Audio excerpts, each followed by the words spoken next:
इतना गुस्से में आ गए कि उनको जो भी लगा हो, तो उन्होंने हमारे चेहरे पे थूका हमारे ऊपर। फिर अपनी चप्पल हमारे सर पे रखी और फिर एक ईंटा रखा इतना बड़ा-सा कि ये ईंटें इस तरह से चल रहा था, इस तरह से हमको मार के सर पे दिखाया। तो ये सब तो अजीब-सी चीज़ है भई। हमारा वो कहना है कि आप हमसे पूछ रहे हैं सवाल, हम आपको जो जवाब समझ में आ रहा है हम दे रहे हैं। आप इंटरोगेशन ही तो कर रहे हैं ना हमारे साथ। तो ये अमानवीय व्यवहार तो ठीक नहीं था कि एक पढ़े-लिखे आईएएस अफ़सर को या आईपीएस को ऐसा करना चाहिए। तो हम गिरफ़्तार तो किया नहीं गया, हमको तो बुलाया गया, हम अपनी स्कूटी से थाने गए। वहाँ से हमें पुलिस लाइन ले गए, पुलिस लाइन में जाकर डिटेन किया।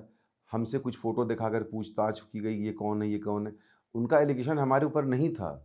वो जानते थे कि ये बेकसूर हैं, इन्होंने कुछ नहीं किया है।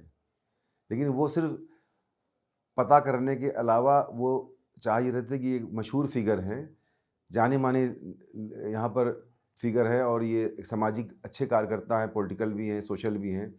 तो अब इस बवाल का सारा मामला इनके ऊपर मढ़ दो, इनके सर पे डाल दो, ताकि हम लोग बच जाएँ कि साहब हम लोगों ने अपना काम कर लिया, असली मुलज़िम को पकड़ लिया। तो उन लोगों ने यही यही किया कि हमको तो डिटेन किया वहाँ पर, जब हमको मुलज़िम आप बना रहे हैं, हम वहाँ पर मौजूद हैं आपके पास, तो उसके बाद हमारी वाइफ़ से, हमारी बेटी से उनको पुलिस महिला थाने ले जाने की क्या ज़रूरत रात में 12 बजे थी? और हमारा टेलीफ़ोन उनके पास था। उन्होंने हमारे टेलीफ़ोन की जाँच करी, उस टेलीफ़ोन से कोई मैसेज कहीं आया गया नहीं।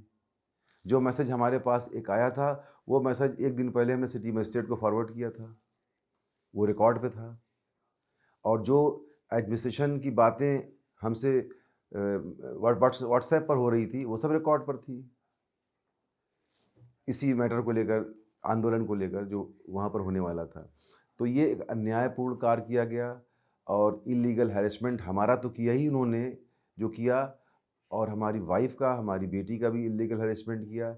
और उनका उसी दिन ये हमको लगता है कि उन लोगों ने तय कर लिया था कि हम इनको जेल भेजेंगे, इनको कॉन्स्पिरेटर बनाएँगे और साथ-साथ इनका मकान तोड़ेंगे। क्योंकि मकान तोड़ना उनका उद्देश्य आ चुका था। इसी वजह से हमारी वाइफ़ और हमारी बेटी को उन्होंने 36 घंटे डिटेन किया, इल्लीगल डिटेन किया।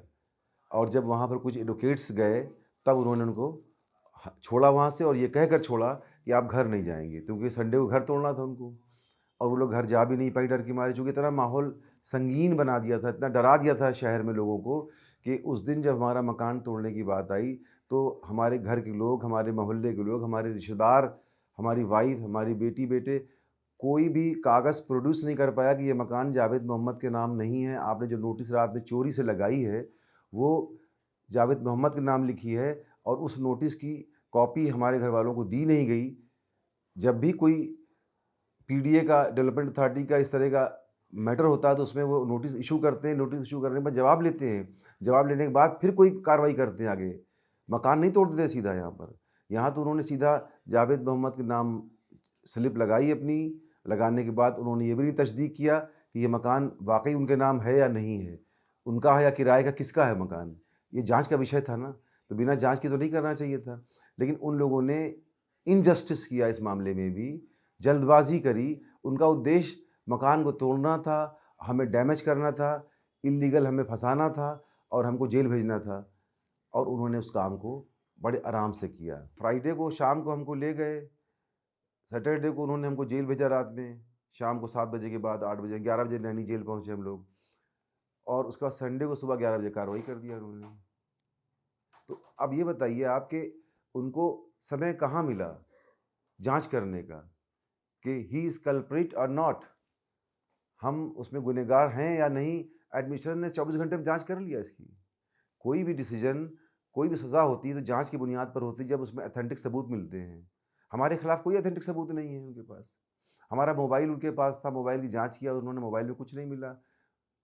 अगर मोबाइल में कुछ मिलता तो मोबाइल को वो कोर्ट केस में प्रोड्यूस करते,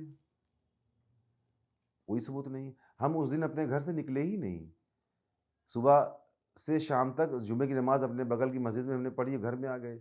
हाँ, 3 बार उस दिन एडमिनिस्ट्रेशन से फ़ोन से बात हुई, उनके फ़ोन हमारे पास आते थे, हम उनको जवाब देते थे। ढाई बजे करीब एसएसपी इलाहाबाद का फ़ोन आया, उन्होंने पूछा कि आप कहाँ हैं? हमने कहा अपने घर पे हैं। तो उनका यहाँ ईंट पत्थर चल रहा है, तो हमने कहा हमारी तरफ तो शांति है, जबकि हमारा घर उस इंसिडेंट प्लेस से 3 किलोमीटर दूर था और हमारा मोबाइल हम अपने घर के अलावा कहीं नहीं गए, इस वजह से नहीं गए, पता नहीं क्या शहर में माहौल हो, क्या ना हो। लेकिन हमको भी उम्मीद ऐसी नहीं थी कि ऐसा कुछ होगा वहाँ पर। ये सिर्फ़ नेग्लिजेंसी की वजह से हुआ, एडमिनिस्ट्रेशन इसको सँभाल नहीं पाई मैटर को। और they know very well, they all are know very well कि सब जानते हैं कि हमने उसमें हमारा कोई योगदान नहीं था उस इंसिडेंट में जो वहाँ पर हुआ। वो लोगों की जनरल लोगों की भावनाएँ थीं, जो आहत थीं, निपुण शर्मा के बयान को लेकर और उसके उसमें वो चाहते थे एक मेमोरेंडम भेजना प्रेसिडेंट ऑफ इंडिया को या राज्यपाल को, जिसको भेजना चाहते रहे हों, ये ऐसा सुना हमने। अब वो उनको उनको रिसीव करना चाहिए था। रिसीव करके उनकी बात सुनकर उनको शांत कर देना चाहिए था। इतना तो मौलिक अधिकार सभी नागरिकों का है कि अपनी बात कानूनी दायरे में रहकर कह सकता है आदमी। तो वो उसको करना चाहिए था, उसको एडमिनिस्ट्रेशन ने किया नहीं। अक्सर ट्रांसफ़र वो बंदी किए जाते हैं, जो क्रिमिनल होते हैं या जेलों में झगड़ा करते हैं, लड़ाई करते हैं, गैंगवार करते हैं। तो हम तो सिंपल व्यक्ति थे, 8 दिन पहले आए थे, लेकिन हमको वहाँ से शिफ्ट इसलिए किया गया कि हम दूर हो जाएँ इलाहाबाद से, कम्युनिकेशन गैप हो जाए, हम अपने घरवालों से, अपने वकीलों से बात ना कर पाएँ और हैरेस करने के लिए। फिर उसके बाद रिमांड पे लिया गया हमको, 36 घंटे की रिमांड लिया। इलाहाबाद पुलिस आई, लेकर गई। तो उस रिमांड में भी सब जानते थे कि इन्होंने कुछ नहीं किया है। They all are know very well. और वो हमसे ये कहते थे कि आप इतनी दूर से आए हैं, कम से कम कुछ बता दीजिए जो आपको जानकारी में हो। इन इन ये कौन है, ये कौन है? तो हमने कहा देखिए ये लोकल लोग जहाँ पर इंसिडेंट हुआ वहाँ के लोकल आप कॉर्पोरेटर को बुलाइए, एक्स कॉर्पोरेटर को बुलाइए, उनसे पूछिए वो पहचान पाएँगे कौन है। हम तो नहीं पहचान पा रहे हैं इनको, कि कौन सब नौजवान बच्चे थे उसमें, 18, 15, 20 साल के। और उसमें टोटल हमको जो दिख रहे थे ईंटें चलाते हुए 15 से 20 लोगों का भीड़ दिख रही थी हमको, ऐसे फेंकते हुए जो पिक्चर दिखाई थी उन्होंने हमको। तो उसमें हम किसी को पहचान नहीं पाए कौन लोग हैं, लेकिन लोकल ही रहे होंगे, जुम्मे की नमाज़ पढ़ कर निकले थे सब लोग पकड़ रहे होंगे। अब उसके बाद वो इस सब कुछ जानते हुए भी कि ये इनोसेंट है और इसको फँसाया जा रहा है, तो हमसे बार-बार कहते थे 2-3 महीने में छूट जाएँगे आप 2-3 महीने में छूट जाएँगे।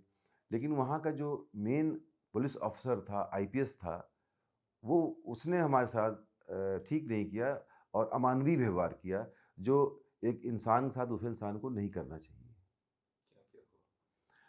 वो रात में आए 11 बजे करीब पूछताछ करने के लिए उस वक़्त वहाँ पर मौजूद थे। इलाहाबाद शहर के एसपी सिटी, सीओ, एसओजी की टीम थी, क्राइम एसपी क्राइम थे और भी 1-2 लोग थे वहाँ पर। तो वो पूछताछ में इतना उत्तेजित हो गए, इतना गुस्से में आ गए कि उनको जो भी लगा हो, तो उन्होंने हमारे चेहरे पे थूका हमारे ऊपर। फिर अपनी चप्पल हमारे सर पे रखी और फिर एक ईंटा रखा इतना बड़ा-सा कि ये ईंटें इस तरह से चल रहा था, इस तरह से हमको मार के सर पे दिखाया। तो ये सब तो अजीब-सी चीज़ है भई। हमारा वो कहना है कि आप हमसे पूछ रहे हैं सवाल, हम आपको जो जवाब समझ में आ रहा है हम दे रहे हैं। आप इंटरोगेशन ही तो कर रहे हैं ना हमारे साथ। तो ये अमानवीय व्यवहार तो ठीक नहीं था कि एक पढ़े-लिखे आईएएस अफ़सर को या आईपीएस को ऐसा करना चाहिए। देखिए हमको सिर्फ़ ये लगता है कि उन्होंने ये सोचा कि ये इलाहाबाद शहर में मशहूर एक सोशल वर्कर हैं और पॉलिटिकल भी हैं और इनका जान-पहचान पूरे मुस्लिम कम्युनिटी पर है बहुत कायदे से। तमाम इश्यूज़ पर ये लड़ते रहे हैं लोगों के लिए, खड़े होते रहे हैं, लोगों के लिए केसेस करते रहे हाई कोर्ट में। तो किसी ऐसे व्यक्ति को फँसाओ इसमें जिससे कि दूसरे लोग जो उनके साथ के लोग हैं, जो उनसे काम साथ में करने वाले लोग हैं, जो कम्युनिटी के अंदर हैं, वो सब डर जाएँ। टारगेट हमको इसलिए किया कि हम अपनी कम्युनिटी के लिए लड़ाई लड़ते थे। कम्युनिटी के जो क्वेश्चन्स थे उसको उठाते थे।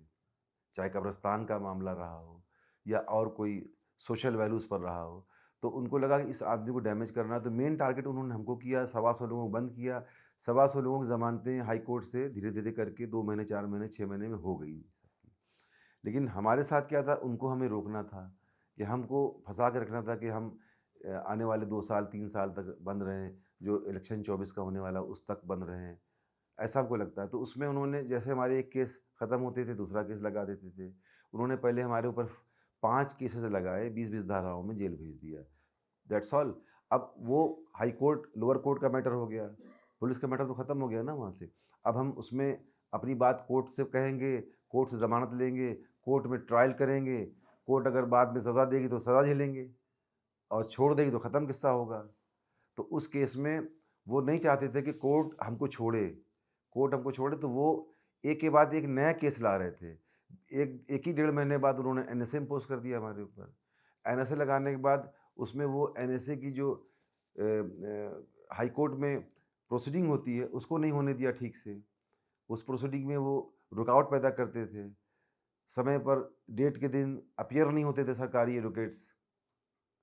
वो लिंगर ऑन करना चाहते थे। तो एक एनएसए तो 1 साल का होता है, 1 ईयर का एनएसए होता है और उसमें अगर आप उसको हाई कोर्ट में सुनवाई नहीं करने देंगे, तो वो तो फिर उसमें उसको कब वो रिहा होगा, कब उसमें उसको इंसाफ मिलेगा।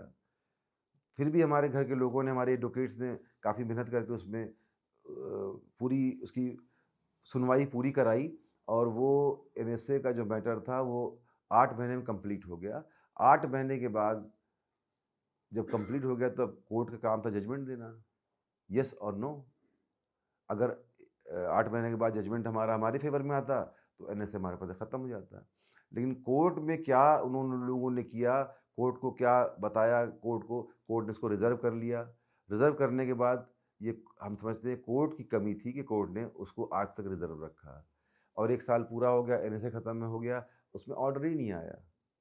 ये भी एक अजीब बात है कि आप कोर्ट भी उसमें अगर कोई अपना जजमेंट नहीं देती, तो वो भी तो कोर्ट भी सफ़र करा रही है हमको फिर। हम तो कोर्ट के पास रिलीफ़ लेने गए हैं ना। कोर्ट का काम है रिलीफ़ देना, देखना कि रिलीफ़ देने लायक है कि नहीं है। अगर देने लायक है रिलीफ़ दीजिए, नहीं देने लायक है तो उसको आप रिलीफ़ मत दीजिए। लेकिन कुछ तो आप ऑर्डर में लिखिए, येस और नो। लेकिन कोर्ट ने उसमें कुछ नहीं किया। वो पेंडिंग रहा, अभी तक पेंडिंग है, 1 साल हो गया, ख़त्म हो गया। आज 21-22 महीना हो गया, हम बाहर आ गए और वो अभी भी ऐसे पेंडिंग पड़ा हुआ है। अब उसको शायद सुनते हैं डिस्पोज़ कर दिया उन्होंने। अब वो देखिए वो तो हम हमारा नुकसान हो गया, बहुत बड़ा नुकसान उन्होंने कर दिया, हमारा बिज़नेस ख़त्म हो गया, हमारा मकान तोड़ दिया, हमारी फैमिली डिस्टर्ब हो गई, बच्चों की पढ़ाई थी वो डिस्टर्ब हो गई, तो वो तो वापस नहीं आ सकती ना।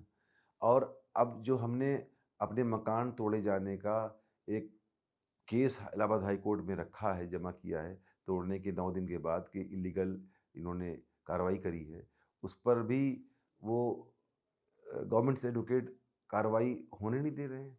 उस केस को कभी नीचे डलवा देते हैं, कभी उतरवा देते हैं, लिस्ट से बाहर कर देते हैं।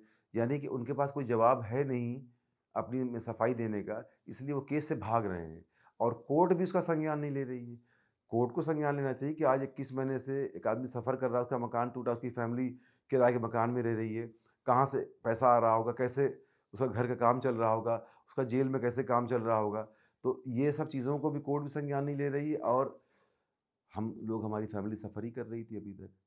अब हमें उम्मीद है कि शायद कोर्ट इस पर नोटिस ले और अब हम जेल से बाहर आए हैं तो हम इसमें हम यूपी स्टेट गवर्नमेंट से भी और इलाहाबाद हाई कोर्ट से भी कहेंगे कि वो या तो इलाहाबाद हाई कोर्ट खुद सिटिंग जज से इसकी जांच कराए पूरे इंसिडेंट की और जांच कराकर तथ्यों को सामने लाए कि इसमें कौन दोषी था, ताकि आगे के समय में हमारा ऊपर जो दाग धब्बा लगा है हमारे ऊपर वो तो ख़त्म हो हमारे ऊपर से।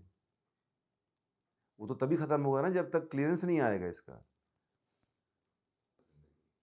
अभी तो हमारे जो बेटे हैं कमा रहे हैं, कुछ तो उन्हीं से किराया दिया जा रहा है, वही पूरी फैमिली का खर्च उठा रहे हैं।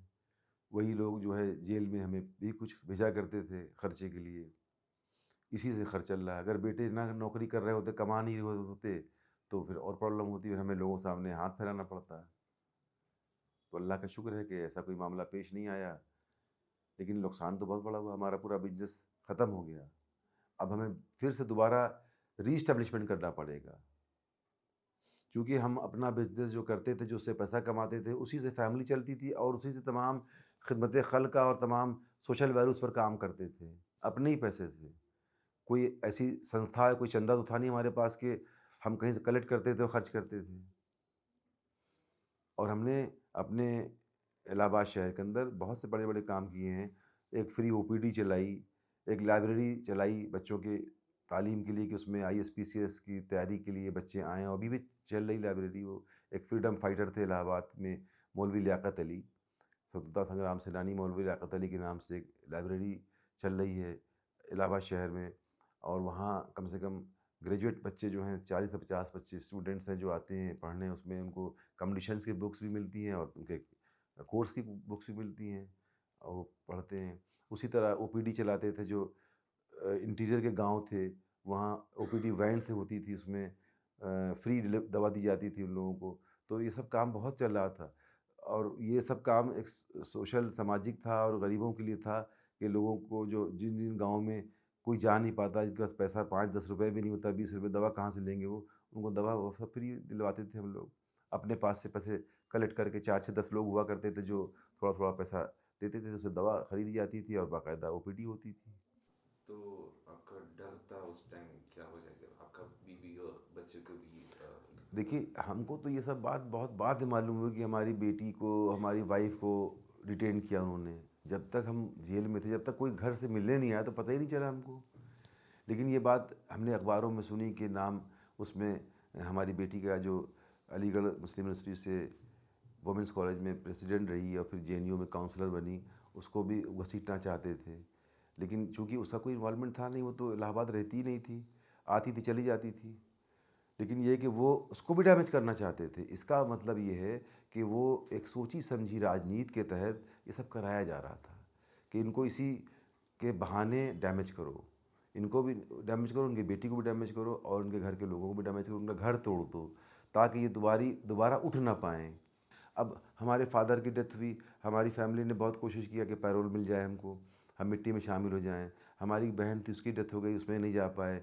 फ़ादर की डेथ में नहीं जा पाए। मदर इन लॉ की डेथ हुई, मदर इन लॉ की डेथ में तो छुट्टी खैर देते नहीं हैं, लेकिन मदर फादर की उसमें तो ये 1 दिन 2 दिन या कुछ घंटों की अनुमति देते हैं कि जाकर आदमी मिट्टी दे आए या जो भी प्रोग्राम हो उसमें करके आ जाए, लेकिन हमको जाने नहीं दिया। इसका बहुत अफ़सोस हमको है कि एज़ पर लॉ भी नहीं जाने दिया हमको। जबकि हमारे घर वालों ने ट्राई किया, हमारी बेटी बेटों ने ट्राई किया कि शायद उनको मिल जाए, हम आखिरी बार अपने फादर को देख लें, लेकिन वो मौका नहीं दिया उन्होंने। तो इसका भी मुझको बहुत तकलीफ़ और सदमा है अंदर से, इस हुकूमत को लेकर, इस एडमिनिस्ट्रेशन को लेकर। शादी के लिए भी आप आया बस शादी के थोड़ा लिए तो डिले। आप ये कहिए कि हम शादी में एक डेट पहले फ़िक्स हुई थी, उस डेट पे हम नहीं छूट पाए चूँकि ये लिंगर ऑन कर रहे थे। फिर 3-4 महीने बाद की डेट फ़िक्स करी गई, ये सोच कर कि तब तक में छूट ही जाएँगे और उस वक़्त भी फिर इन्होंने लिंगर ऑन कर दिया केस उसको। तो ये भी नहीं हो पाया, तो हमने तो अपने घरवालों से कहा कि भाई आप निकाह कर लीजिए और हमारा आना तो मुश्किल है, हमको लग रहा है अब नहीं आ पाएँगे। हम नाउम्मीद थे, हमें पता भी नहीं था कि हम जा पाएँगे, क्योंकि हालात ऐसे दिख रहे थे हमको कि बेल गैंगस्टर का लास्ट मुकदमा चल रहा था और उसमें पता नहीं बेल मिले कि न मिले, क्या होगा। लेकिन बहरहाल वो हमारे एडवोकेट साहब ने सप्लीमेंट्री लगाई थी शादी के मैटर को लेकर, तो कोर्ट ने इसमें एक अच्छा रुख अख्तियार किया कि हमें इंटरिम बेल दे दिया 1 वीक की। तो उस इंटरिम बिल मिल जाने से हम अपनी बेटी के निकाह में शरीक हुए और दावत वलीमा अलीगढ़ में था, उसमें भी शरीक हुए। ये कोर्ट का बड़ा अच्छा एहसान था हमारे साथ, अच्छा बर्ताव था। इसके लिए हम कोर्ट के शुक्रगुज़ार भी हैं। कुछ जो अनपढ़ लोग थे उनको कुछ एजुकेट करने की कोशिश करते थे, रिलीजन पॉइंट ऑफ व्यू से भी और सोशल पॉइंट ऑफ व्यू से भी। जो एबिलिटी हमारे अंदर थी वो सब हमने जेल में करने की कोशिश किया उन कैदियों के साथ जो कमज़ोर और गरीब कैदी थे। उनको हमने एक तरीके से कानूनी सलाह भी दी वहाँ पर और बहुत से लोगों को उसमें कानूनी सलाह देने के साथ साथ उनकी बेल के लिए उनको अच्छा वकील भी प्रोवाइड कराया ह्यूमैनिटी ग्राउंड पर। तो वो सब काम जेल में तो हम करते रहे, जो काम हम अपने बाहर शहर में रह के करते थे सोशल वर्क, तो वो सोशल वर्क हमने जेल में भी किया। लेकिन अभी जेल जाने से ये लगा कि जेल के हालात बहुत अच्छे नहीं, जेल में तो बहुत ही ख़राब पोजीशन है, बहुत ही ख़राब खाना मिलता है खाने के लिए। जिसके पास पैसा होता है वो खा लेता है ख़रीद के खाना अपना, और जो पैसे वाले नहीं होते तो वो ऐसा ही खाना खाते हैं जो जानवरों को खाना खिलाया जाता है। आप वहाँ की सब्ज़ी नहीं खा सकते किसी भी जेल की। और उत्तर प्रदेश की सरकार अच्छा खासा पैसा खर्च करती होगी ज़रूर जेल पर, लेकिन उसकी जांच नहीं करती कि बंदियों को क्या मिल रहा है वहाँ पर, बंदी किस हाल में रह रहे हैं। उसकी जाँच जैसा लगता है वो बंदी जो है ना, वो हिंदुस्तान के नागरिक नहीं हैं, ऐसा लगता है हमको कि वो ऐसा सोचते होंगे। क्योंकि वो भी तो वोटर हैं। कभी अंग्रेज़ों के समय में था कि जो जेल में रहेगा वोट नहीं डालेगा, क्योंकि वो अंग्रेज़ों के समय में जो नियम बना था। लेकिन अब तो वोटर जो है आपका वो जेल में है, तो उसको हम समझते हैं कि जेल से भी वोट देने का अधिकार मिलना चाहिए। ठीक है।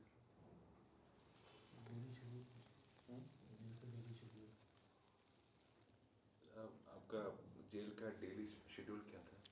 डेली शेड्यूल ये था कि 4:30 बजे हम जेल में अपने बैरिक्स में उठ जाया करते थे। उठकर बाथरूम होते थे, फ्रेश करते थे, फिर वहीं पर हम अपना नमाज़ पढ़ लेते थे। फिर 5:30-6 बजे बैरिक खुलती थी, बाहर आते थे, थोड़ा सा वॉक करते थे। वॉक करने के बाद कुछ जेल के साथियों के साथ बैठकर कुछ किताबें पढ़ते थे, रिलीजियस बुक भी पढ़ते थे, और भी चीज़ों पर चर्चा होती थी। फिर चाय पीते थे, फिर आराम करते थे। फिर 12 बजे बैरिक बंद हो जाती थी, तो 12 से 3 के बीच में खाना खाना होता था और 1 आध घंटा आराम होना होता था। फिर शाम को 3 बजे बैरिक खुलती थी, 3 से 6। उस दरमियान लोगों से मुलाकात हो गई, शाम की नमाज़ पढ़ ली हमने, असर की, और जो सामान लेना होना खाने पीने का वो अरेंजमेंट कर लिया।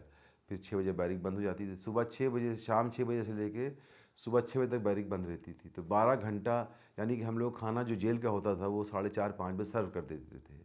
तो आप 6-7 बजे खा लीजिए, लेकिन 6-7 बजे कोई खाता नहीं था खाना, लोग खाते थे 8 बजे 9 बजे रात में। तो एक तरीके से ठंडा खाना अपने मग में लेके रख लिया जाता था, उसको बाद में लोग खाते थे और सोते थे वहाँ पर। ऐसा कोई और ऐसा अदर बिजनेस हो जाएगा, वो लोग आपको कुछ थ्रेटन किया, नहीं तो अटैक किया, ऐसा कुछ हुआ? जेल के अंदर? हाँ। नहीं, जेल के अंदर तो ऐसी कोई पोजीशन नहीं थी। वहाँ के कैदी, देवरिया जेल के खासकर कैदी अच्छे कैदी थे। उसमें इलिटरेसी ज़्यादा थी, वहाँ वो एक बैकवर्ड एरिया हमको लगता है। वहाँ पर एजुकेशन बहुत कम है, और वहाँ पर जो लोग सब आए हैं, पकड़ के लाए गए हैं, तो उसमें आधे तो ऐसे हैं जिन पर मुकदमा लगा दिया गया है, इनोसेंट हैं, और आधे ऐसे होंगे जो मुकदमे वाले होंगे, जिन्होंने कुछ किया, क्राइम किया होगा। तो वो वहाँ के कैदी कोई ऐसे बहुत गैंग के मास्टरमाइंड या बड़े इस तरह के नहीं थे, सब साधारण लोग थे। तो कैदियों से कोई झगड़ा नहीं था, सारे कैदी हमारी इज़्ज़त करते थे, चूँकि हम इलाहाबाद से ट्रांसफ़र हुए थे और इस इंसिडेंट से जुड़े थे, जो जिस पर जो इल्ज़ाम हमारे ऊपर था, तो वो सब भी जानते थे हमारे नेचर से, हमारे व्यवहार से, कि ये आदमी ऐसा नहीं करने वाला नहीं है, ना उसने ऐसा किया होगा, ये इन पर एलिगेशन लगा के इनको परेशान किया जा रहा है। वो सारे लोग कहते थे कि आपका मुकदमा लिंगर ऑन हो रहा है, आपको परेशान किया जा रहा है। जेल के तमाम अधिकारी और वहाँ के जो दरोगा सिपाही, वो भी यही कहते थे हमसे, जो बात होती थी, कि आपको परेशान किया जा रहा है। वाकई हमको परेशान ही किया जा रहा था, और परेशान करने की भी एक हद होती है, एक सीमा होती है। बहुत दिन तक किसी को परेशान आप नहीं कर सकते। एक अंधेरी रात के बाद उजाला होता है और दिन निकलता है फिर, और सबका दिन एक जैसा नहीं होता। इसके पहले की सरकारें आई और चली गईं, ब्रिटिश आए चले गए, मुगल्स आए चले गए, ये भी हैं, आए हैं, चले जाएंगे। अति करने वाला व्यक्ति, अति करने वाली सरकारें नुकसान उठाती हैं आने वाले वक्त में। तो जिसने ज़्यादा अति करी, तो उसको नुकसान भी उतना ही उठाना है। जो पिछली ज़िंदगी में 2 साल का वक्फ़ा बीत गया है, वो तो वापस आने वाला नहीं है। वो तो नुकसान जो हुआ हो गया है, लेकिन अब वो घाव धीरे-धीरे भरेंगे, धीरे-धीरे ख़त्म होंगे, और लाइफ़ वापस आएगी, ऐसा नहीं है। अब हमारा हाउस वाला मैटर जितनी जल्दी हो जाएगा, उतनी जल्दी हमारा मकान कंस्ट्रक्शन शुरू हो जाएगा उसमें। कंस्ट्रक्शन होने के बाद फिर हम सेटल लाइफ़ करेंगे अपनी धीरे-धीरे। और वहाँ के लोग तो हमारा इंतज़ार कर रहे हैं। लोग चाहते हैं कि हम जाएँ वहाँ पर, लोगों का प्यार हमारे साथ जुड़ा हुआ है, लोगों के फ़ोन्स आते हैं, लोगों के मैसेजेस आते हैं हमारे पास। मिलने के लिए भी लोग आ रहे हैं। इलाहाबाद से दिल्ली आते हैं मिलने के लिए।